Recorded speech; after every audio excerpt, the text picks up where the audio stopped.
কিরে, এই কোনো খবর পেলি? কি রে? না। বাবাকে বলেছ? কি? কি আবার আমাদের বিয়ের কথা?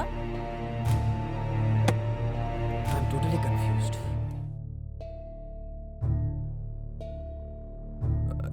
এই যে বাবু ছেলেটা, ও কিছু করেনি তো? মানে মানে টাকা পয়সা নিয়ে ওনাকে গুম করে খুন করে, মানে এই তুমি চুপ করো তো। কি রে, খুব ব্যস্ত? কেন বলো?